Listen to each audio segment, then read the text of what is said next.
Well, this is the second bankruptcy that has filed in less than 4 years. They're big enough, but not big enough to market aggressively in the marketplace.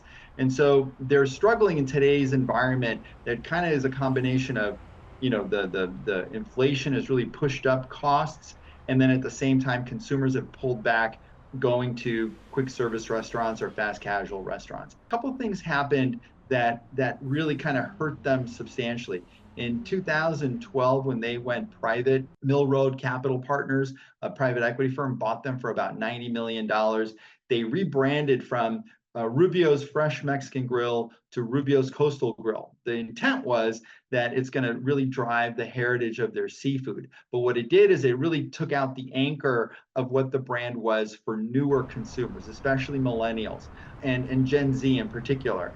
What they found is that consumers were a little bit confused, and there's a consulting firm that really focuses on the restaurant industry called Technomic, and they rated, amongst the top 500 chains, Rubio's was about 188. But competitors in the Mexican category like Chipotle grew 15%, Taco Bell and Qdoba grew 8% each last year. Rubio's grew 0.7%. So they're way behind the category. So people are choosing other options in this arena and not Rubio's. And one of the reasons is they're just not at the right scale. At about 170 stores just before the most recent closings, they don't have enough to advertise on a regular basis like all the major chains. Even Jack in the Box, which is based here in San Diego, and really is not national. Jack in the Box covers about 3/4 to 80% of the country. They're not really out there on the Eastern Seaboard like McDonald's or Burger King, where they're truly national.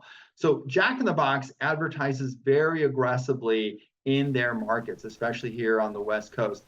Rubio's, because of the private equity ownership and the stress around the debt that they have, they really did not advertise. So that kind of compounded the issue for Rubio's. So right now, what's going to happen is in bankruptcy, the lender is going to create an entity that's called a stalking horse purchase agreement, and they're going to solicit bids for someone to acquire Rubio's.